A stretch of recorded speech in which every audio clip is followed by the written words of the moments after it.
মুসলমান ঘরের ছেলে মেয়েরা, আব্বারা, তরুণেরা,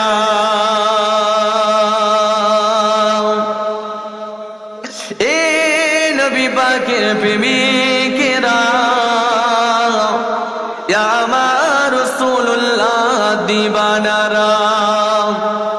আব্দুল উজ্জা তখন তিনি চাচার কাছে চলে গেলেন, চাচার কাছে বলতে লাগলেন, ও আমার চাচা যান, মক্কা জমিনে যে নবী ইসলাম প্রচার করে সবাইকে যে বলতে বলছে কালিমা লা ইলাহা ইল্লাল্লাহ মুহাম্মাদুর রাসূলুল্লাহ, মক্কার মানুষ একে একে একে একে একে একে সে তার ধর্মকে ত্যাগ করে নবী মুহাম্মাদের কালিমা শরীফ পড়ে নিচ্ছে। চাচা আপনি কি পড়বেন? না ভাইপো আমি কালিমা পড়তে পারবো না। চাচা জান আমি আর থাকতে পারছি না, আখিরি নবীর কালিমা শুনে পড়তে চাই। এই যুবকেরা, আব্বারা, তরুণেরা, ঈমান কাকে বলে দেখেন, নবীর প্রেমিক কাকে বলে দেখেন। চাচা তখন বলেছিল, ভাইপো তুমি যদি নবীর কালিমা শুনে পড়ে নাও তাহলে তোমাকে আমি সম্পত্তি থেকে বঞ্চিত করব, মানে যে সম্পত্তির ফরাইজ তুমি পাবে ওটা আমি তোমাকে দেবো না, তোমাকে ঘর থেকে বার করে দেবো, তোমার বিছানাখানা কিনে নেব, তোমার বন্ধু বান্ধবের সঙ্গে মিশতে দেবো না। এই যুবকেরা, তরুণেরা তখন তার ভাইপো বলেছিল, চাচা নবীর কালিমা বললে সব থেকে পৃথিবীর শেষ সম্পদ হলো, সব থেকে মূল্যবান সম্পদ হলো যার মধ্যে ঈমান আছে, সব ছেড়ে দেবো চাচা, নবীর কালিমা আমি ছাড়বো না। সঙ্গে সঙ্গে চাচার কাছে দাঁড়িয়ে পড়েছিল কালিমা লা ইলাহা ইল্লাল্লাহ মুহাম্মাদুর রাসূলুল্লাহ সাল্লাল্লাহু আলাইহি ওয়াসাল্লাম। কালিমা শরীফ যখন পড়ে নিল তার চাচার ঘাড় ধরে ঘর থেকে বার করে দিল, সম্পত্তি দেবো না বলে বলে দিল। তারপরে চাচা বলল, ভাইপো তুমি তোমার পরনের লিবাসটা আমাকে খুলে দাও, এটাও তো আমার দেয়া লিবাস, আমি তোমাকে কিনে দিয়েছি। তখন তার চাচা যখন পরনের এই কোমরের উপরের লিবাসটা টানলো, সঙ্গে সঙ্গে তার জামাটা ছিঁড়ে গেল। চাচা জানকে বলতে লাগলেন, চাচা আমার এই জায়গায় কাপড়টা নেবেন না, এখানের কাপড়টা নিয়েছেন কোনো অসুবিধে নাই, কেননা যদি আপনি কোমরের নিচের কাপড় নিয়ে নেন তাহলে আমি উলঙ্গ হয়ে যাব। চাচা কোনো কথা না শুনে তার সেই কোমরের কাপড়টাও ছিঁড়ে ফেললো, উলঙ্গ করে দিয়ে বলেছিল, ভাইপো এখনো চান্স আছে, এখনো সুযোগ আছে, তুমি যদি নবীর কালেমা ছেড়ে দাও এখনই তোমাকে নতুন কাপড় দেব। ওই সময়েতে নবী পাকের আশিক বলেছিল, চাচান আমি আমার জান চলে যায় চলে যাবে, শুধু পরনের লিবাস কেন, যদি আপনি জানটাও নিয়ে নেন তথাপিও নবীর কালেমা আমি ছাড়ব না। আরো জোরে বলে সুবহানাল্লাহ। এত জুলুমের শিকার আমাদেরকে হতে হয়েছে, আমি তো হইনি, আপনারা কেউ হয়েছেন যে নবীকে মানতে যে ঘর ছেড়ে দিতে হয়েছে, সম্পত্তি থেকে বঞ্চিত হয়েছে, কাপড় খুলে নেওয়া হয়েছে। আশা করি আমাদের ওপর থ্রেট এসেছে, কিন্তু আমাদের থেকে ছিনিয়ে নিতে কেউ পেরেছে? জোরে বলেন, পেরেছে? পারেনি। আর এই এমন নবীর আশিক সব খুলে নিয়েছে, তবুও বলছে, চাচা যদি জানটাও প্রয়োজন হয় নিয়ে নেন তবুও নবীর কালেমা ছাড়বো না। জোরে বলেন সুবহানাল্লাহ। একে বলে নবীকে প্রেম করা। তাই তো আল্লাহ কোরআনে বললেন, ইয়া আইয়ুহাল্লাযীনা আমানুত্তাকুল্লাহ। ঈমান আনার পরে আল্লাহ বলছেন প্রথমে নামাজ পড়তে হবে না। এই আয়াতের তাফসীরে আছে, ইয়া আইয়ুহাল্লাযীনা আমানুত্তাকুল্লাহ হাক্কা তুকাতিহি ওয়া লা তামুতুন্না ইল্লা ওয়া আনতুম মুসলিমুন।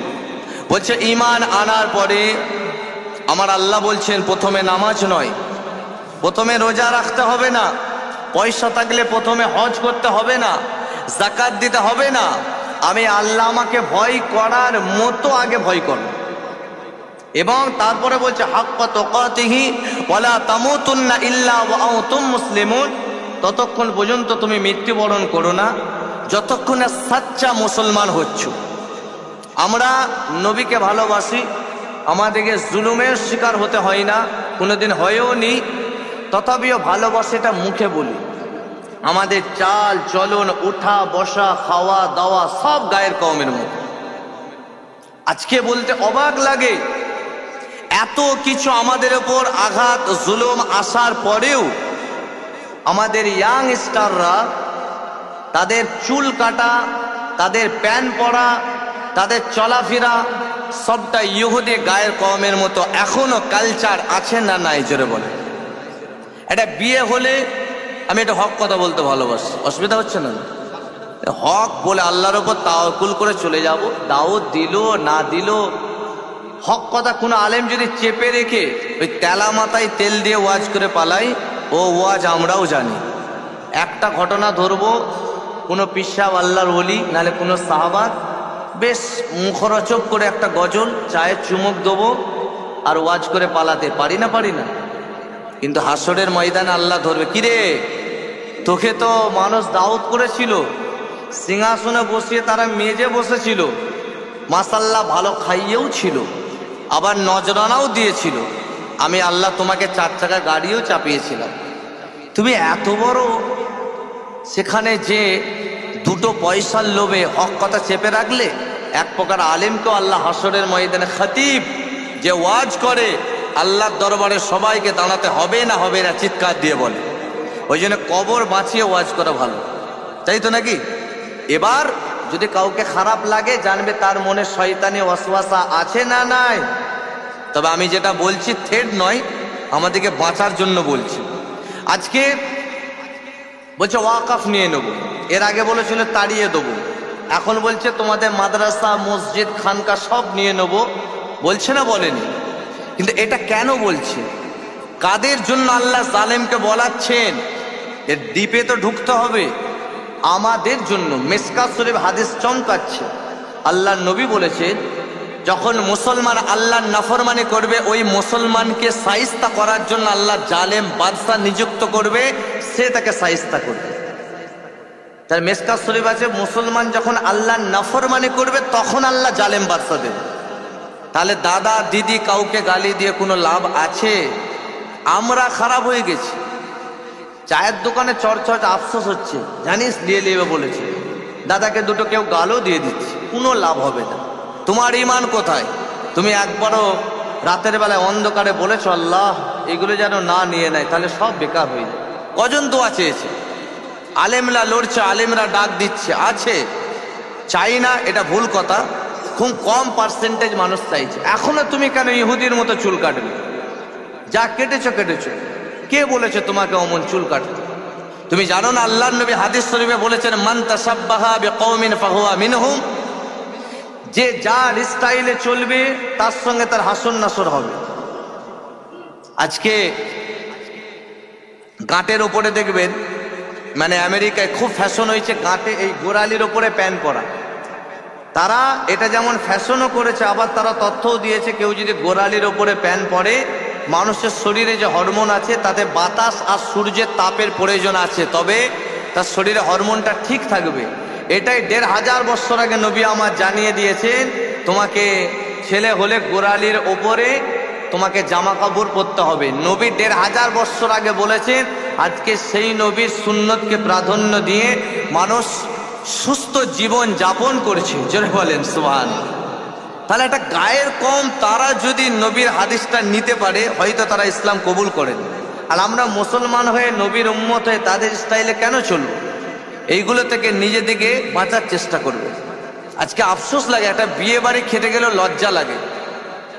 আলেম হিসাবে যদি দাওয়াত করে বড় ভয় লাগে। একটা বিয়ে বাড়িতে যাচ্ছি, সেখানে ছেলে মেয়ে ভিডিও ক্যামেরা সব একসঙ্গে হচ্ছে না হয়, মেয়েগুলোকে দেখে আশ্চর্য লাগে। আল্লাহ, দুটো মুরব্বী মানুষ, নামাজি মানুষ, তারা বিয়ে বাড়িতে আসবে। একটা ইমাম সাহেবের বিয়ে বাড়িতে দাওয়াত থাকে না থাকে? একটা ইমাম সাহেব মানুষ আসবেন, 5টা এরকম মুরব্বী মানুষ আসবে, হাফেজ সাহেব আসবে, বাইরের কুটুম আসবে। সেখানে মেয়েদের লেবাস একদম যা ইচ্ছা তাই ন্যাংটোর মতো লেবাস পরে সেখানে যে ফটোশ্যুট করছে, সেলফি তুলছে, সেখানে যে বাজবটা ভিডিও ক্যামেরাও চলে, আছে না নাই বল? বিয়েটা কি সুন্নত না সুন্নত নয়? আর নিকাহ মিন সুন্নতি, আবার অপর হাদিসে আছে ফামান রাগিবা আন সুন্নতি ফালাইসা মিন্নি। আবার একটা হাদিস শরীফে আছে আন নিকাহু নিসফুম মিনাল ঈমান, মানে বিয়েটা হলো অর্ধেক ঈমান। তো এইগুলো থেকে নিজেদেরকে বাঁচার চেষ্টা করবেন, না হলে কিন্তু যারা জীবনে ভিডিও ক্যামেরা হয়তো আসেনি তারও যে আপনি ফটোটা শ্যুট করলেন, আপনার জন্য তার ফটো শ্যুট হলো, তার গোনাটা আপনার খাতায় যাবে না? যাবে। তাই আল্লাহ বললেন ঘুরে ফিরে আসেন, আল্লাহ পাক বলেন ইয়া আইয়ুহাল্লাযীনা আমানুত্তাকুল্লাহ, বান্দা ঈমান আনার পর আগে আমাকে ভয় করো। যখন আপনি এইগুলো থেকে নিজেকে তাকওয়া করবেন, ভয় করবেন, বিশ্বাস করেন, নামাজে সেজদা দেবেন, এখানে সুবহানা রাব্বিয়াল আ'লা বলে সেজদায় তাসবিহ পড়বেন, আল্লাহর আরশে আসিমে আপনার সেজদাটা আমার আল্লাহ পাক কবুল করে নেবেন। জোরে বলেন সুবহানাল্লাহ। তাই সেই সাহাবাটা সব ছেড়ে দিল, নবীর কালেমা ছাড়ল না। সেই সাহাবাটা উলঙ্গ অবস্থায় বাড়িতে গেলেন, বাড়িতে যে ঠকঠক করেছে, মা যখনই ঠকঠক করেছে মা তার বাড়ির দরজা খুলেছে, বলছে মা তুমি তাকাবে না। মা দরজা খুলবে, আমার দিকে তাকাবে না, তাকালে আমাকে উলঙ্গ দেখতে পাবে। মায়ের জান, মা না দেখেই দরজা খুলে অন্যদিকে তাকিয়ে বলছে কেন? বলছে মা আমি নবীর কালেমা পড়ে নিয়েছি, যার কারণে আমার চাচা সব খুলে নিয়েছে, আমার থেকে একটা কম্বল আমাকে দেন। কেন? কঠিন ঠান্ডা, আমি ওই কম্বলটা যেন গায়ে দিতে পারি। ওই জন্য ওই সাহাবের নাম পরে নবী রেখেছিলেন আব্দুল্লাহ, আবার তার উপাধি হয়েছিল আব্দুল্লাহ জুল বাজাদাইন। জোরে বলেন সুবহানাল্লাহ। জুল বাজাদাইন মানে হলো যে দুটো কম্বলের টুকরো। মায়ের থেকে কম্বল চাইলেন, একটা কম্বলের টুকরো উনি গায়ে রাখলেন, আর একটা কম্বলকে ছিঁড়ে তার সদরটা ডেকে আল্লাহর নবীর কাছে, তিনার বাড়ি ছিল মক্কার মদিনার বিচখানে, আল্লাহর নবীর দরবারে তিনি রওনা দিলেন।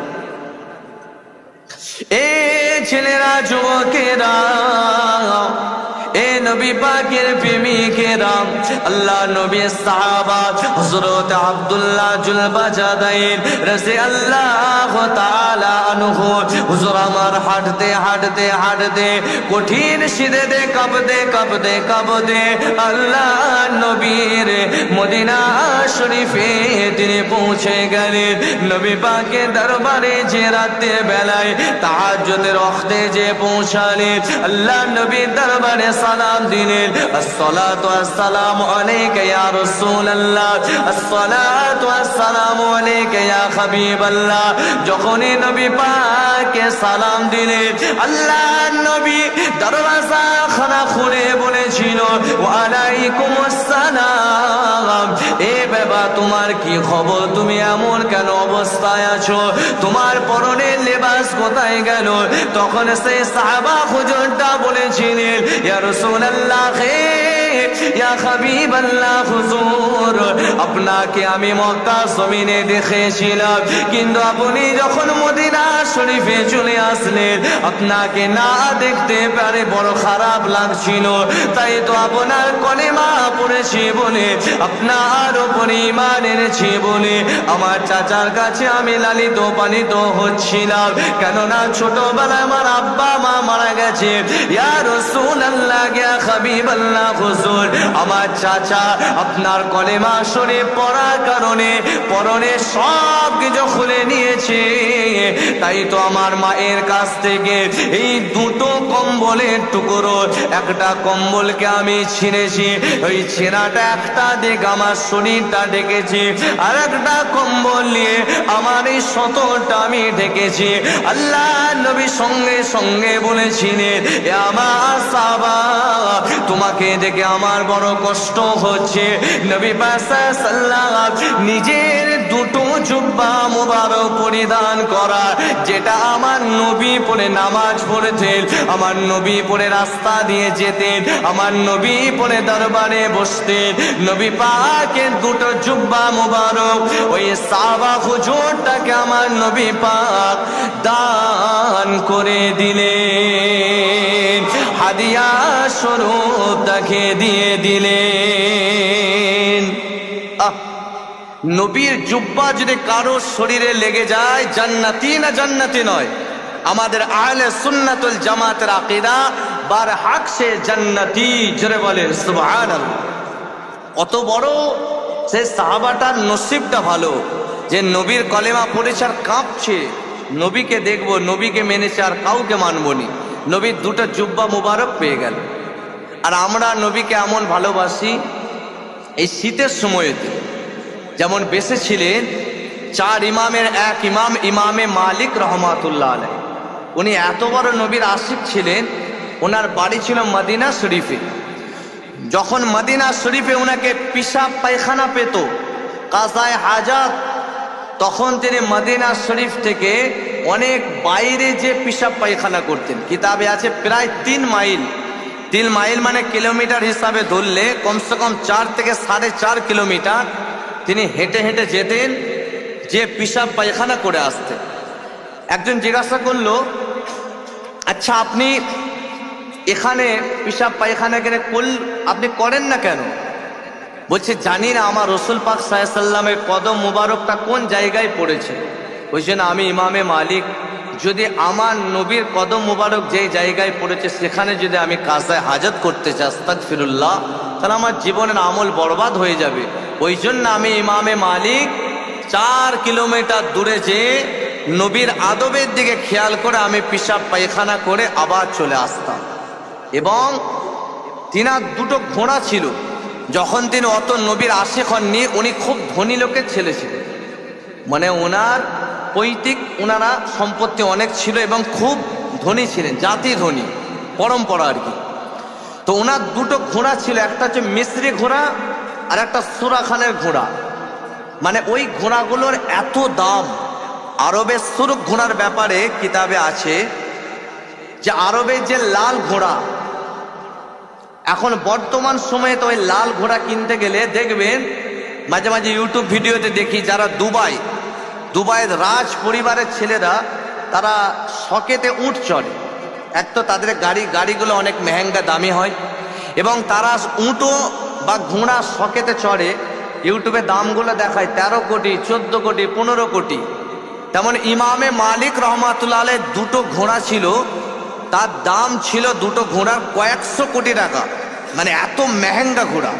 উনি পছন্দ করতেন ঘোড়া করে চাপতেন, একটা আইয়াসি করতেন। যখন কিতাব পড়ে নবীর আশিক হলেন, তখন উনি চিন্তা ভাবনা করে ঘোড়া 2টো ঘরেই বেঁধে রেখেছে। তো ইমামে শাফি, 4 ইমামের আর এক ইমাম ইমামে শাফি বলছেন, আচ্ছা ইমামে মালিক, তুমি মদিনা শরীফে ঘোড়াতে কেন আর চাপনি?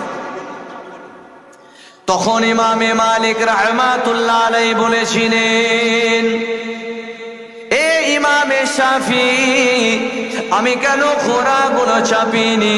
উত্তরটা আমার কাছে আছে, এই জন্য আমি ঘোড়াগুলো চাপিনি। কেননা মদিনা শরীফে কোথায় আমার নবী পাকের কদম মুবারক লেগেছে, কোন জায়গাটায় লেগেছে আমি ইমামে মালিক দেখতে পাইনি।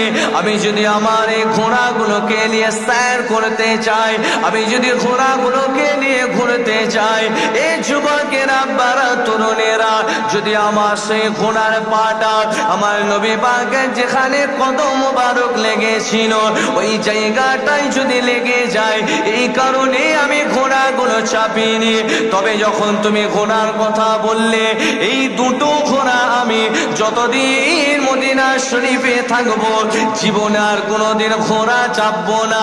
তোমাকে আমি এই 2টো ঘোড়া নবী পাকের মহাব্বতে হাদিয়া স্বরূপ আমি দিয়ে দিলাম। নবীর ইশক দেখেন, যে আমার নবীর কদম মুবারক লেগেছে, ওখানে আমার ঘোড়া আর চাপা যাবে না। ইমাম শাফিকে ওই 600 কোটি টাকা দামের ঘোড়াটা উনি এমনিই দান করে দিলেন। জোরে বলেন সুবহানাল্লাহ। এতটা নবীকে ইশক মোহাব্বত দিয়ে ভালোবাসতেন। আর আমরা বাসি মুখে বলি, এই ঠান্ডার সময়তে তাহাজ্জুদ তো দূরের কথা, ফজরের জামাতে কতজন যায় বলে? ফজরের জামাতে কতজন যায়? কত ইয়াং ছেলেকে জামাতে দেখতে পায়? সেই বয়স্ক মানুষ যারা 5 ওয়াক্ত যায়, তারাই ফজরে যে দাঁড়িয়ে থাকে। আচ্ছা আপনি বলেন তো, যদি আপনার ভোর 5টার সময় ফ্লাইট থাকে, আপনি যেখানে যান, কোনো রাজ্যে যান বা কোনো ইন্ডিয়ার বাইরে কোনো কান্ট্রিতে যান, তো আপনি যথারীতি টাইমে এয়ারপোর্টে ঢুকবেন না? যদি বলে 2 ঘন্টা আগে যেতে হবে, আপনি 2 ঘন্টা আগেই এয়ারপোর্টে যাবেন না যাবেন না? আমিও যাব, আপনিও যাবেন। তাতে যদি রাত্রে ঘুম কম হয়, কম হোক, আমাকে টাইমে এয়ারপোর্টে যেতে হবে। কথা ঠিক না বেঠিক? যদি আপনার কোনো চাকরির ব্যাপার থাকে তাহলে আর বলতে হবে না, যদি বলে 10টায় আসবে, সকাল 7টায় যেয়ে বসে থাকবে। কথা ঠিক না বেঠিক? তাহলে আপনার যেখানে স্বার্থ আছে আপনি কিন্তু যাচ্ছেন। আমার আল্লাহ বলছে, বান্দা, ফজরে মুয়াজ্জিন সাহেব ডেকেছেন, আসসালাতু খায়রুম মিনান নাওম, আপনি কম্বলটা ছেড়ে দেন। আর এটা চিন্তা করুন, আল্লাহ, অনেক মানুষ আছে যাদেরকে আপনি হসপিটালের বেডে সেলাইন তার শরীরে ফুটিয়ে আপনি হসপিটালের বেডে শুইয়ে রেখেছেন। এমন পেশেন্ট আছে না নাই? জোরে বলেন। আল্লাহ, অনেকে আছেন যাকে আপনি অসুস্থতা দিয়েছেন, সে বাড়িতে আছে, আসতে পারেনি, কিন্তু আল্লাহ আপনি আমাকে বড় মহাব্বত করে রাতেও খাইয়েছেন, আবার আরামের বিছানাও আল্লাহ আপনি দিয়েছেন। ফজরের সময় এতটুকু নিয়ত করে আপনি ঠান্ডার সময় উঠবেন, যখন ট্যাপ বা পানি যেটাই হোক, মানে লোটাতে পানি নিয়ে হোক, টিউবওয়েল টিপে হোক বা ট্যাপে হোক, মোট কথা যখন উজুটা শুরু করবেন, উজুটা যখন শুরু করবেন, ঠান্ডা পানিতে হাতে পড়বে। আল্লাহর কাছে 2টো আমল খুব প্রিয়। কটা আমল বললাম? অনেক আমল প্রিয় আছে, তার মধ্যে 2টো আমল। একটা হলো ঠান্ডার উজু, আর একটা হলো গরমের রোজা। এই ঠান্ডার সময় যখন উজুটা শুরু করবেন, আর উজু করার মতো করতে হবে। অনেকে আছে উজু করার সময় গল্প করে, হয়তো একটা কোনো কাজ আছে, তার বন্ধু পাশে বসে উজু করছে, কিরে তুই ওখানে গিয়েছিলি বলে কুল্লিও করছে, কথাও হচ্ছে, যাবি তো নাকি? আবার নাকে পানি দিচ্ছে, আবার কথা হচ্ছে। এমন আছে না নাই? জোরে বলেন। আচ্ছা বলেন, যখন নামাজ আমি আপনি পড়ি, নামাজ পড়ার সময় কথা বলা চলবে? চুপ করে থাকতে হবে, কেন? ইবাদত। তেমন উজু করার সময় কিতাবে আছে, আল্লাহ 4টে রহমতের ফারিস্তাকে আল্লাহ রহমতের চাদর দিয়ে পাঠিয়ে দেন। ফারিস্তা যাও, যাওয়ার পরে তুমি মাথার কাছে চাদরটা ধরো, 4টে ফারিস্তা 4টে কোণ ধরে দাঁড়িয়ে থাকে। দাঁড়িয়ে থাকার পরে যদি আপনি কথা বলেন, একটা করে ফারিস্তা একটা করে কোণ ছেড়ে চলে যায়। আবার আপনি কথা বলবেন, আর একটা ফারিস্তা কোণ ছেড়ে চলে যাবে। তখন আপনার উজুটাই বেকার হয়ে যাবে। তাই উজু করতে গেলে যখন বসবেন, কোনো কথা বলবেন না, যতই প্রয়োজনের কথা হোক, উজু করতে করতে বলবেন না। উজু করা হয়ে গেল, আপনি আবার কথা বলতে পারেন, কোনো অসুবিধা নাই, প্রয়োজনীয় কথা। তো উজু ঠান্ডার সময় যখন করেন, আল্লাহ ফারিস্তাকে বলে, ফারিস্তা দেখো, আমার বান্দা বান্দি আমাকে ভালোবেসে ঠান্ডাকে উপেক্ষা করেও দেখো আমাকে খুশি করার জন্য ঠান্ডার সময় উজু করছে। তখন ফারিস্তা বলে, আল্লাহ এর প্রতিদান কি দেবেন? আমার আল্লাহ বলছে, ফারিস্তা যখন এ আমাকে রাজি করার জন্য উজু করছে, সব সাগিরা কাবিরা গোনা আমি আল্লাহ ঠান্ডার উজুতে সব মাফ করে দিলাম। সুবহানাল্লাহ। আসতে বলে। আচ্ছা, আসতে বললে একটু জোরে হবে নাকি? দুনিয়াটাই তো নেগেটিভ চলছে। চুল আঁচড়ালেও ফ্যাশন, না আঁচড়ালেও ফ্যাশন। প্যান্ট ভালো পরলেও ফ্যাশন, আবার ছিঁড়া পরলেও ফ্যাশন। এই দুনিয়া আমরা বসবাস করছি কি করিনি? আল্লাহ মানুষকে কত বোকা বানাচ্ছে, মানুষ তাই বোকা বানছে। এটাও কিয়ামতের আলামত। বলছে, জুতো যখন এসি রুম কাঁচের ভিতরে বিক্রি হবে, আর যখন কিতাব তেল পোলে বা টেবিলে রেখে বাইরে বিক্রি হবে, জানবেন কিয়ামত খুব কাছাকাছি। বলেন, এখন বই মেলায় যাবেন, দেখবেন মানে কিতাব টেবিলে রাখা আছে, কেউ তো তেল পোল বিছিয়েই, বই মেলাগুলো দেখছি তেল পোল বিছিয়েই বই বিক্রি করছে। কিন্তু থাকার কথা ছিল স্থানটা কোথায়? কাঁচের ভিতরে। কেন? বই হচ্ছে ওখান থেকে আমরা শিক্ষা অর্জন করব। আর দামি দামি জুতো কোথায় আছে? কাঁচের ভিতরে, এসি রুমে, ছোট ছোট লাইট জ্বলছে, মানে কত চাক্কচিক্ক। এই দুনিয়া আমরা বসবাস করছি। একটা প্যান্ট, সেটা যদি কেউ ছিঁড়া পরে, সে নাকি তার মধ্যে আধুনিকতা আছে, সে নাকি ফ্যাশন। এটা হতে পারে কখনো? জোরে বলেন, হতে পারে? আমাদেরকে ভুল বোঝানো হচ্ছে, ভুল লিবাস পরানো হচ্ছে। ইহুদিরা বড় চক্রান্ত করেছে। আরে এরা নামাজ রোজা যাই করুক, এদের থেকে ইসলামী ইউনিফর্ম ছিনিয়ে নাও, এদের থেকে নবীর লিবাসকে ছিনিয়ে নাও, এরা নামাজ রোজা করলেও আল্লাহর দরবারে যাবেন। তাই আমাদের মসজিদ মাদ্রাসা সব আছে, কিন্তু আমাদের থেকে ইসলামিক ইউনিফর্ম ছিনিয়ে নেওয়া হচ্ছে। বলেন, একজন যখন পাঞ্জাবি পায়জামা পরে, তাকে কত সুন্দর দেখতে লাগে, লাগে না? লাগে না? তাই যদি আপনি একটা প্যান্ট পরেন, কিন্তু ছিঁড়া পরবেন না। প্যান্টের একটা সভ্যতা আছে, ভালো প্যান্ট পরেন, ভালো জামা পরেন, কোনো অসুবিধা নাই। কিন্তু ছিঁড়া পড়লে ওটা কিন্তু মান তাসাব্বাহা বিকওমিন ফাহুয়া মিনহুম, ওটা কোনো হিরোর স্টাইল হয়ে যাবে, কোনো প্লেয়ারের স্টাইল হয়ে যাবে, না হলে কোনো একটা ফিল্ম আর্টিস্টের স্টাইল হয়ে যাবে। আপনি তাকে যদি ফলো করে পড়েন হাসরের ময়দানে তার সঙ্গে হাসর নাসর হবে। এগুলো খেয়াল রাখবে। আল্লাহ যেন ইসলামিক লিবাস পরার তৌফিক দান করেন, জোরে বলেন আল্লাহুম্মা আমিন। তো আমি যেখানটায় আলোচনা করতে করতে এইদিকে আসলাম। যাই হোক, আপনারা তো চা পান করেছেন, আমার একটু চা হবে না, টানা বলে যেতে হবে, টাইমও সংক্ষেপ হয়ে আসছে। কমসে কম যদি চা থাকে দেন, নতুন করে করতে হবে না, নাহলে এক গ্লাস পানি অন্তত দেন, একটু পানি পান করুন। তো যাই হোক, মোহাব্বত একটু দরুদ শরীফ পড়েন। আল্লাহুম্মা সাল্লি আলা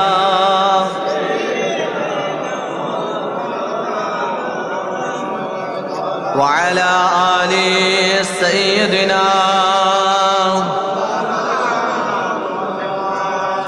যাই হোক, আলোচনা করছিলাম যে ঠান্ডার উজু আর গরমের রোজা।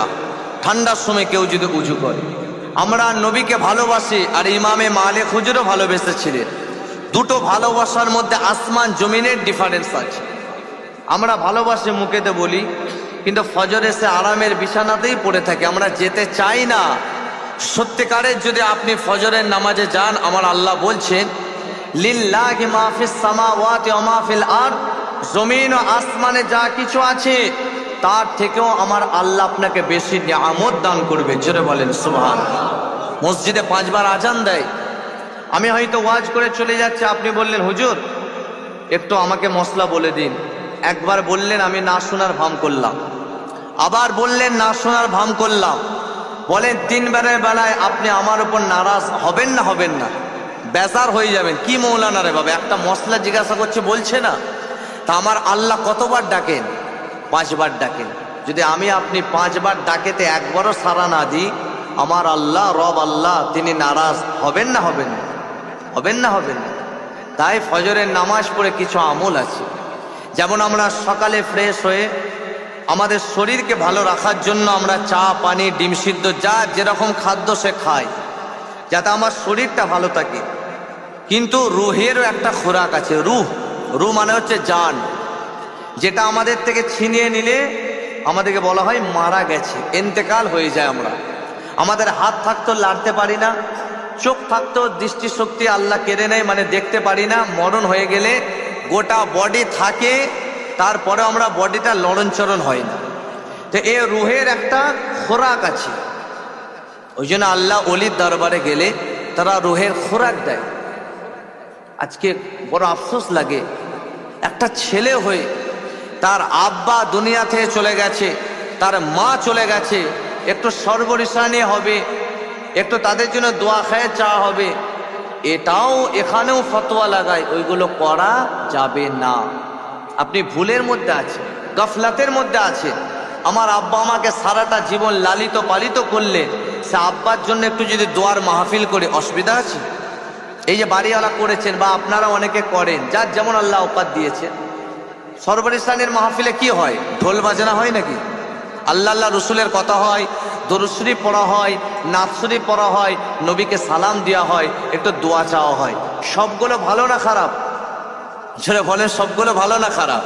তবে হ্যাঁ, এটা হাদিস শরীফে নাই যে তোমাকে অনেক করে খাওয়াতে হবে, তবে যার আওকাত আছে তাকে কিন্তু খাওয়াতে হবে।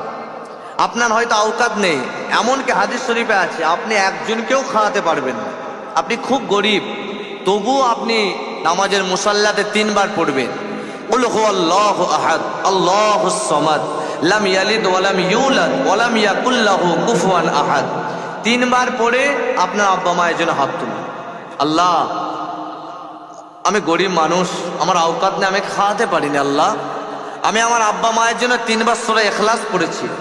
আল্লাহ বলছে, বান্দা তবু আমি আল্লাহ এই যে এতটুকুন তুমি সূরা ইখলাস আর নবীর শানে দরুদ পড়লে আর 3 বার সূরা ইখলাস পড়লে 1 খতমের সওয়াব আমি আল্লাহ তোমার আব্বা মায়ের কবরে পৌঁছে দেবো। জোরে বলেন সুবহানাল্লাহ। এইগুলো হাদিস শরীফে আছে। পয়সা থাকলে খাওয়ান, না থাকলে অসুবিধা নাই, কিন্তু সর্বরিসানি এটা হচ্ছে ফার্সি শব্দ, যার আরবি হলো ইসালে সওয়াব, যার বাংলা মানে হলো আপনি দুনিয়াতে দোয়া করবেন, কোরআন খানি করবেন, ওয়াজ নসিহত করবেন, খাতমে কোরআন করবেন, এর সওয়াবটা আল্লাহ আপনার আব্বা মায়ের কবরে পৌঁছে থাকেন। এটা প্রত্যেকটা ছেলের কর্তব্য, আছে না নাই জোরে বলেন। এবার কেউ যদি মশলা খাটায়, কোথা আছে দেখাও, বিশ্বাসে মহিলায় বস্তু, তর্কে বহুত।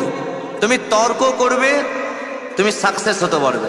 তুমি মেনে নাও, হ্যাঁ অবশ্যই আছে বলেই তো আলেমরা বল, তুমি মেনে নাও, তুমি করো, আল্লাহ তোমাকে তোমার আব্বা মায়ের কবরে সব পৌঁছে দেবে। আল্লাহ যেন এরকম করার তৌফিক দান করেন, জোরে বলেন আল্লাহুম্মা আমিন। তো যে কথা আলোচনা করছিলাম, রুহের একটা খোরাক আছে। এই যে এই পয়েন্টটা ভালো করে মনে রাখবে। আলোচনা অসুবিধা হচ্ছে না তো? আর বেশিক্ষণ হবে না, মিনিট 15 হয়ে ইনশাল্লাহ দোয়া খের হয়ে যায়।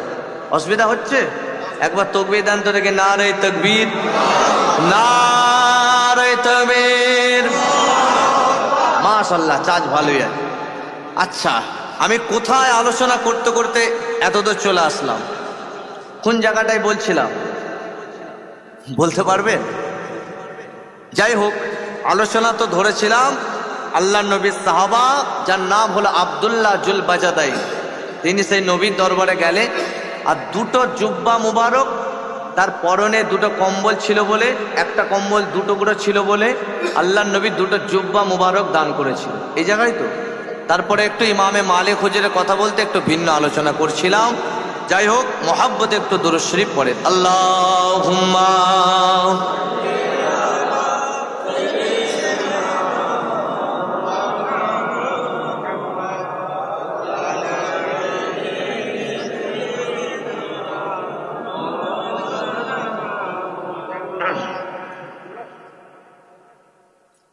কালিমা লা ইলাহা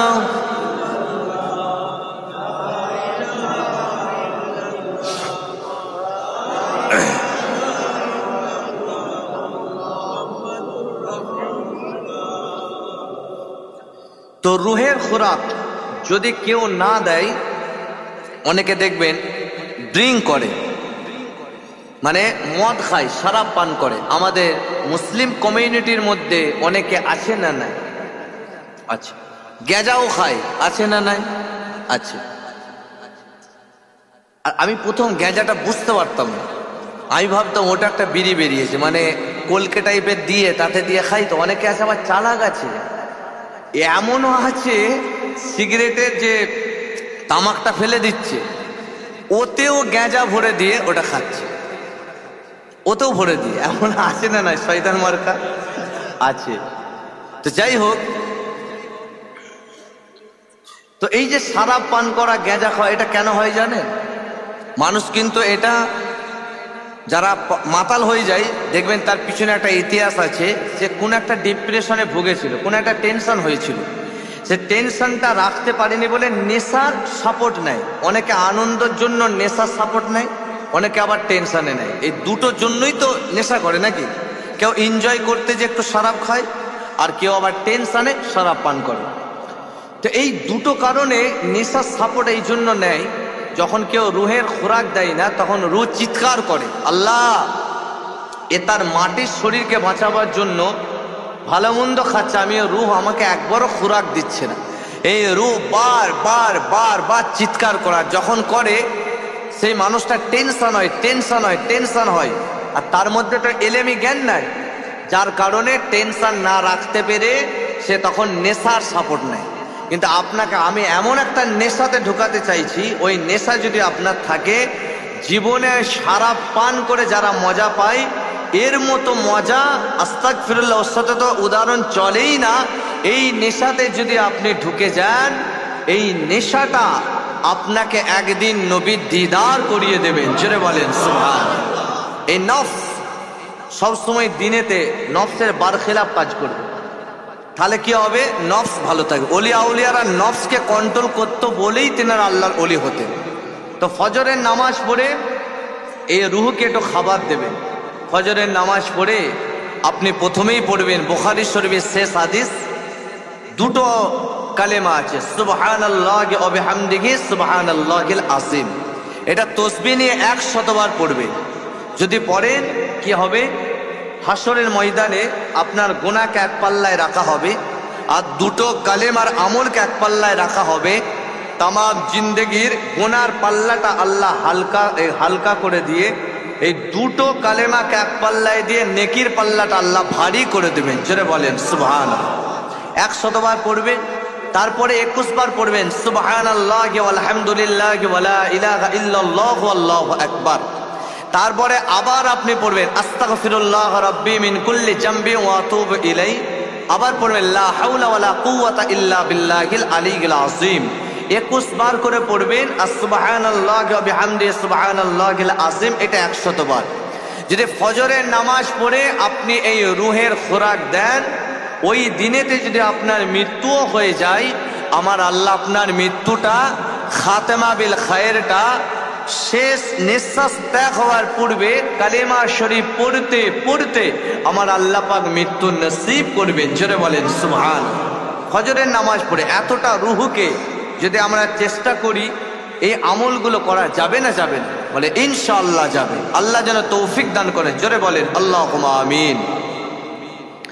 যে ইমামে মালিক রাহমাতুল্লাহ আলাইহি হুজুরের কথাটা একটু ওখানে বলতে বলতেই দিকে চলে আসলাম। এই যুবকেরা বারা তরুণেরা, ইমামে মালিক এত বড় নবী পাকের আশিক ছিলেন, এত বড় নবী পাকের প্রেমিক ছিলেন। যখন ওনার কাছে কেউ হাদিস শরীফ শুনতে যেত, উনি জামানার তো ইমাম ছিলেন। কেউ যখন মশলা জিজ্ঞাসা করতে যেতেন, সঙ্গে সঙ্গে উনি মশলাটা বলে দিতেন। আর কেউ যখন হাদিস শরীফ শুনতে আসতেন, ওই হাদিস শরীফটা যখন তিনি শোনাতেন, ভালো করে ধোয়া কাপড় পরে নিতেন, ওই জায়গাতে তিনি শরীরে আতর লাগিয়ে দিতেন। আর ওনাকে বসতে বলতেন, ওই জায়গাটায় ধূপের মতো একটা সেন্ট জাতীয় জিনিস জ্বালিয়ে দিতেন। হুজুর আমার পাগড়ি পরতেন, আলাদা একটা গদি নিয়ে আসতেন। হুজুর আমার হাদিস বর্ণনা করতেন। এই যুবকেরা, ইমামে মালিক মদিনা মসজিদে নববী শরীফে একদিন হাদিস শরীফ শোনাচ্ছেন। একজন বড় আলেম, যার নাম হলো আব্দুল্লাহ ইবনে মুবারক রাহমাতুল্লাহ আলাইহি। হুজুর আমার তিনার দারসে এলেন। যেমন আমি ওয়াজ করছি, আপনারা এখানে বসে শুনছেন, তেমন ইমামে মালিক হুজুর যখন হাদিস শরীফ শোনাচ্ছিলেন, আলেমটা এসে বসলেন, হুজুরের দিকে তাকিয়ে আছেন। যেমন আপনারা আমার দিকে তাকিয়ে আছেন, তেমন ইমামে মালিক হুজুরের দিকে তাকিয়ে আছেন। বারবার দেখেন হুজুরের চেহারার রংটা পাল্টে যাচ্ছে, আবার দেখেন পাল্টে যাচ্ছে, আবার দেখেন যেন চেহারাটা লাল হয়ে যাচ্ছে, আবার দেখছেন যেন চেহারা দিয়ে ঘাম টপকাচ্ছে। ওই আলিমটা ভাবতে লাগলেন কি হচ্ছে, কেন ইমামে মালিকের চেহারা থেকে লাল হয়ে যায়, কেন ঘাম টপকে টপকে পড়ে। এমন 16 বার দেখেছিলেন। যখন হাদিস শরীফ শেষ হয়ে গেল, আব্দুল্লাহ ইবনে মুবারক ইমামে মালিক হুজুরের কাছে আসলেন। আসসালামু আলাইকুম হুজুর, আমার একটা প্রশ্ন আছে। যখন আপনি নবীর হাদিস শোনাচ্ছিলেন, কেন আপনার চেহারা রংটা পাল্টে গিয়েছিল? কেন আপনার এই চেহারা থেকে ঘাম ঝরছিল? তখন ইমামে মালিক হুজুর জানিয়েছিলেন, এ আলেম বান্দা শুনে রেখে দাও, জেনে রেখে দাও, আমি যখন নবীর হাদিসগুলো পড়ছিলাম, একটা বিছে আমাকে বড় ডিস্টার্ব করেছিল। ওই বিছেটা আমার গোটা শরীরে জামার ভিতরে ঢুকে গিয়েছিল, বারবার আমাকে কামড়াচ্ছিল। আমি মনে করেছিলাম, যদি আমি বিছের কামড়ের জন্য নবীর হাদিস শরীফটা বন্ধ করে দিয়ে যদি আমি বিছেটাকে সরিয়ে দিই, যদি নবীর হাদিসের আদবের বেয়াদবি হয়ে যায়, তাহলে হয়তো আল্লাহ পাক নারাজ হয়ে যেতে পারে। মশলাতে রাজি আছে। যেমন আমি ওয়াজ করছি, যদি আমার এখানে মশা বসে ডিস্টার্ব করে, অবশ্যই আমি সরাতে পারবো, শরিয়াত আমাকে ইজাজত দেয়। কিন্তু যার নবীর আশিক হবে, নবীর প্রেমে যে ফানাফিল্লাহ হয়ে যাবে, কখনোই সে মশার কামড় তাকে কিছু মনে হবে না। তাই বারবার বিছেটা আমাকে 16 বার কামড়েছিল। বিশেষ জ্বালাতে আমার শরীরে রংটা পাল্টে যাচ্ছিল, আমার শরীর থেকে যন্ত্রণা করার জন্য কুলকুল করে ঘেমে ঘেমে আমি ঘেমে যাচ্ছিলাম, ঘামটা টপকে টপকে পড়ছিল। একটাই কারণে আমি নবীর হাদিসটা বন্ধ করিনি। যদি নবী পাকের সানে বেয়াদবি হয়ে যায়, এই নবীর ইশকে ফানা হয়ে বিষের কামড় সহ্য করার পরও নবী পাকের হাদিস আমি বর্ণনা করে চলেছিলাম। আরো জোরে বলে সুবহানাল্লাহ, নারে তাকবীর, মুহাব্বতে দুরূদ শরীফ, আল্লাহুম্মা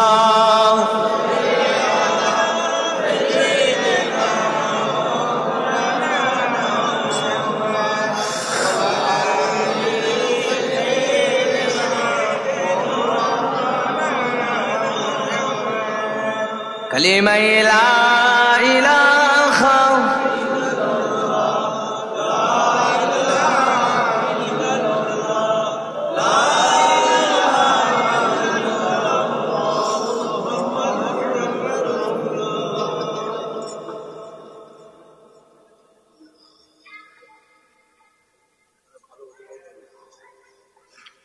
হ্যাঁ সব গিয়ে দেবো, সময়টাও তো হয়ে আসছে।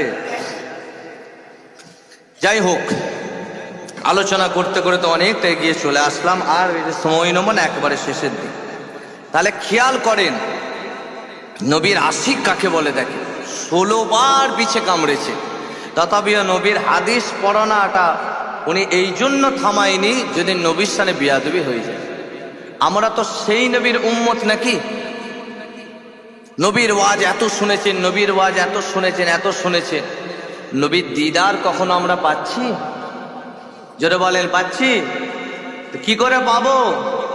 রাত্রেবেলা শোয়ার সময় যদি ফোন ঘাঁটি, নবীর দিদার পাওয়া যাবে না, শয়তানের দিদার পাবে। শয়তান জানেন তো, যারা ইয়াং ছেলে মাথার কাছে কুটকুট করে কামড়ায়, কুটকুট করে কামড়ায়, আরে চল না, কেউ তো দেখতে পায়নি, একটু মেয়েদের সঙ্গে খারাপ চ্যাট কর না। হোয়াটসঅ্যাপ মেসেঞ্জারে চ্যাট দেখলে মাথা আপনার খারাপ হয়ে যাবে। ছোট ছোট বাচ্চা ছেলে ফেসবুকে অবৈধ সম্পর্ক করে, আছে না নাই? জোরে বলে। আজকে বলতে বাধ্য হচ্ছি, আমরা মাদ্রাসার 4 দেয়ালে থাকতাম, এতটা যে মানুষের খারাপ মাইন্ড হতে পারে মানে আমাদের নলেজের বাইরে ছিল। যখন মিশতে শিখলাম তখন ভাবলাম আল্লাহ। এই যেমন আমার ভাই যখন সামটায় ঢুকেছে, জিজ্ঞাসা করছে একটা দোকানে, বন্ধ হয়, চা খেতে দাঁড়িয়ে বলছে বলো না খানাগুলো টপকে গেছি।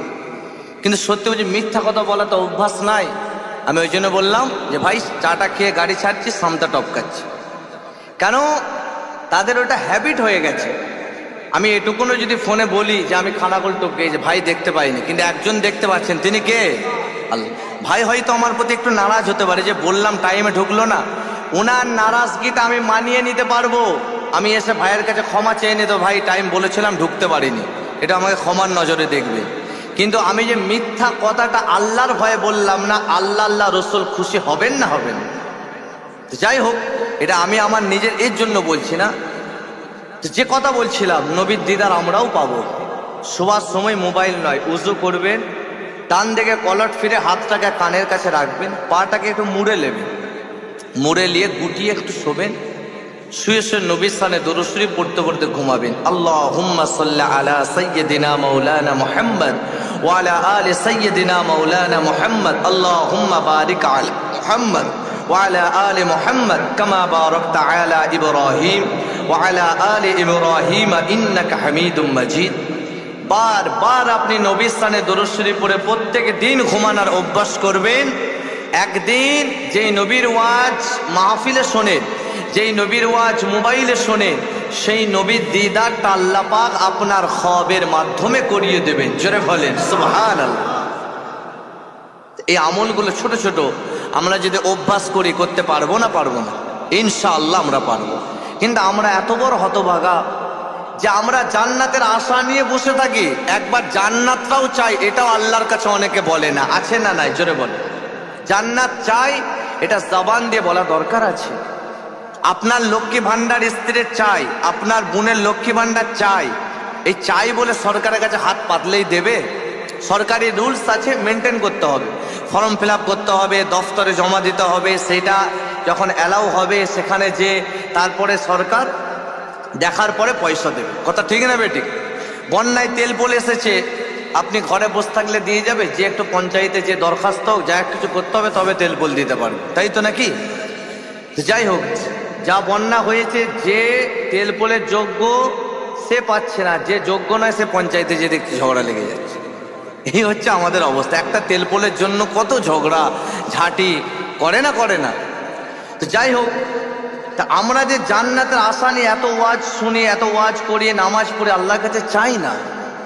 নবী হাদিস শিখিয়ে দিলেন প্রত্যেকটা ফরজ নামাজের পরে, ফজরের 2 রাকাত ফরজ, জোহরের 4 রাকাত ফরজ, আসরের 4 রাকাত ফরজ, মাগরিবের 3 রাকাত ফরজ, ইশার 4 রাকাত ফরজ, প্রত্যেকটা ফরজ সালাতের পরে আপনি আল্লাহর দরবারে এই দোয়াটা পড়বেন। বিশ্ব নবী শিখিয়েছেন, আল্লাহুম্মা ইন্নী আসআলুকাল জান্নাতা ওয়া আউযু বিকা মিনান নার।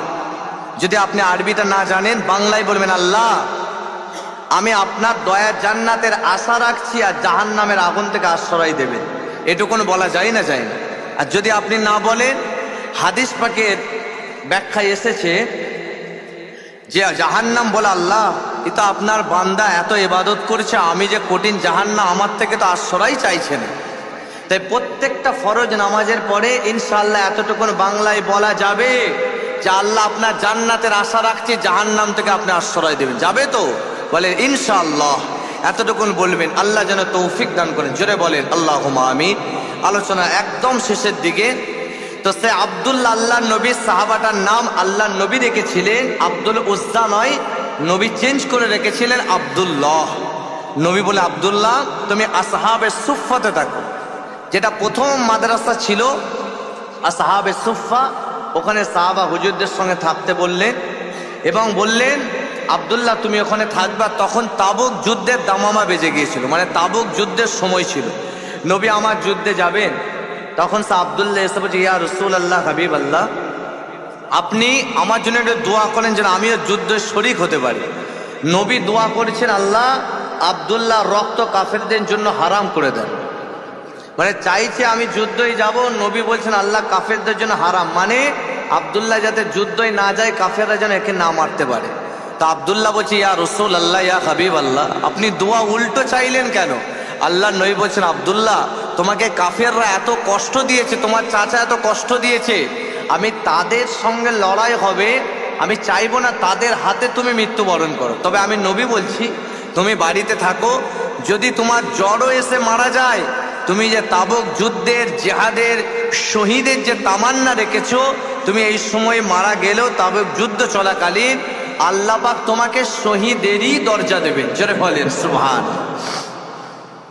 তাবুক যুদ্ধ শুরু হয়ে গেল। ওই যুদ্ধতে 30,000 সৈন্য নিয়ে আল্লাহ নবী চলে গেলেন।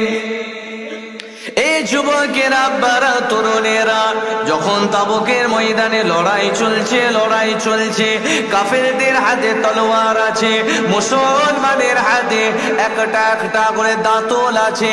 কাফেররা তখন হাসতে লাগলো, এই যে মুসলমানের হাতে দাঁতল আছে, দাঁতলের সঙ্গে তো তলোয়ারে লড়াই করলে আমরা তো জিতে যাব, কিন্তু মেসওয়াকের এমন পাওয়ার আছে, দাঁতলের এমন পাওয়ার আছে, আমরা তো রোজা রাখলে দাঁতল করি, কিন্তু না না না না না না না, নাসাই শরীফে হাদিসের মধ্যে এসেছে রোজা রাখলেও যেমন দাঁতল করবে, এমনি নামাজ পড়লেও আপনি 2-1 মিনিট দাঁতল করবেন। যদি আপনি দাঁতল করে উযু করেন, যে নামাজ পড়লে যে সওয়াব, দাঁতল করে নামাজ পড়লে আল্লাহ পাক সেই নামাজের সওয়াবকে আরো বাড়িয়ে দেন।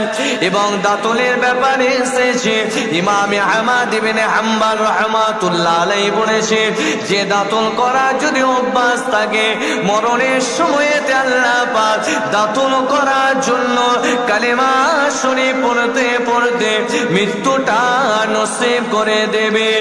এই ছেলেরা, যুবকেরা, আল্লাহ নবী সাহাবারা দাঁতল নিয়ে লড়াই করেন।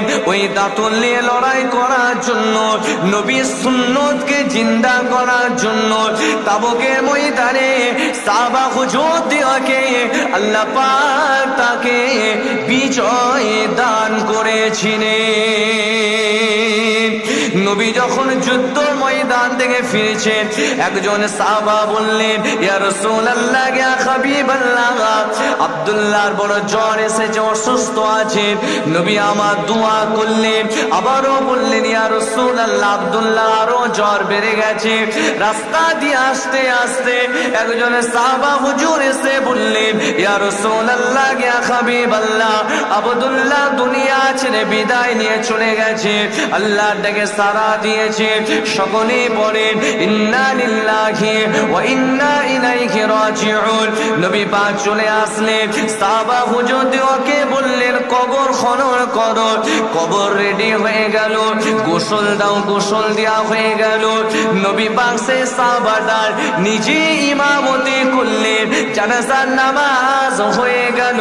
কবরে যখন নামবে, নবী পাক বেশি কারোর কবরে নামতেন না, কিন্তু এই সাহাবা হুজুরের কবরে নামলেন। নামার পরে বললেন, আমার উমর, তুমি আব্দুল্লাহর পায়ের কাছে দাঁড়াও। আমার আবু বকর, তুমি আব্দুল্লাহর মাথার কাছে দাঁড়াও। আরে সেই সাহাবীর কতটা খুশনসিব, যে সাহাবী জানাজার নামাজ স্বয়ং রাসূলুল্লাহ পড়াচ্ছেন, যে সাহাবার গায়ে নবী পাকের জুব্বা সে পড়েছিল, যে সাহাবাটাকে কবরে নামানো হচ্ছে। নবী পাক তার লাশটাকে ধরছে। একদিকে উমারে ফারুক আছে, আর একদিকে আবু বকর আছে। আর সময়টা ছিল রাতের বেলায়। ওই সময়েতে যে আলো নিয়ে দাঁড়িয়েছিল, তার নাম হলো বেলাল হাবশী। যখন জানাজা হয়ে কবর হয়ে গেল, আল্লাহ নবীর এক সাহাবী ছিল, যার নাম হলো সাদ ইবনে ওয়াক্কাস রাদিয়াল্লাহু তাআলা আনহু। হুজুর আমার কবর দিয়ে যখন সবাই চলে গেলেন, আল্লাহর কাছে দোয়া চাইতে চাইতে বললেন, আল্লাহ পাক, এই সময়তে যদি আব্দুল্লাহ জায়গায় আমি লাশ হতাম, আমার নসিবটা খুশনসিব হয়ে যেত। আমার জানাজার ইমাম নবী হতেন, আমার কবরের লাশকে নবী রাখতেন। আবু বকর সিদ্দিক, উমরে ফারুক রাদিয়াল্লাহু তাআলা আনহু, তারা আমার কবরের লাশ রাখতেন। এই জন্য তিনি তামান্না করেছিলেন, যা জানাজার ইমামতি নবী হয়ে যান, তার জন্য আল্লাহ পাক জান্নাতটা ওয়াজিব করে দেন। আরো জোরে বলে সুবহানাল্লাহ। ওয়াজ শেষ, 11:15 বেজে গেছে। দোয়া খায়ের করতে করতে সময় চলে যাবে। তো এখানটায় পয়েন্ট ক্লিয়ার করে সালাম পড়িয়ে দেবো, যে কি সাহাবা শুধু নবীকে মেনেছিল বলে আল্লাহ কত বড় মাকাম দিলেন। যার ইমামতি নবী হচ্ছে, যাকে কবরে দাফন করছেন স্বয়ং রসুলে পাক হাজির আছে। আর আমরা সেই নবীর উম্মত, যদি নবীকে একটু সত্যিকারের দিল থেকে মোহাব্বত করে নবীর সুন্নতটাকে যদি আঁকড়ে ধরতে পারি, ইনশাআল্লাহ হাসরের ময়দানে নবীর শাফাত আল্লাহ আমাদেরও নসিব করবেন না, করবেন না, জোরে বলে। কিন্তু নবীকে ভালোবাসলে নবীর সুন্নতকে ভালোবাসতো। মান আহাব্বা সুন্নতি ফাকাদ আহাব্বানি ওমান আহাব্বানি কানা মাই ফিল জান্নাহ। নবীর আশিক, হিন্দের ওলি, হিন্দের বাদশা গরিবে নওয়াজকে দেখেন না, খাজা গরিবে নওয়াজ মঈনুদ্দিন চিশতি আজমির সঞ্জারি রহমাতুল্লাহ আলাইহি এত বড় নবীর আশিক ছিলেন। কথাটা বলে শেষ করছি। তিনি যখন এলেন, পৃথ্বীরাজ ছিলেন তখন ভারতবর্ষের রাজা। তো উনি আসার পরে ওই যে আনা সাগর, ওই আনা সাগরে যখন পৃথ্বীরাজ বলে পানিটা বন্ধ করে দাও, আনা সাগরে যদি পানি বন্ধ করে দেওয়া হয় তাহলে মোল্লারা চলে যাবে। কিন্তু যখন আনা সাগরের পানি বন্ধ করলো, তখন খাজা গরিবে নওয়াজ বলেছিল, সাগরকে যে বলো মঈনুদ্দিন নে বুলায়া, মঈনুদ্দিন ডেকেছে।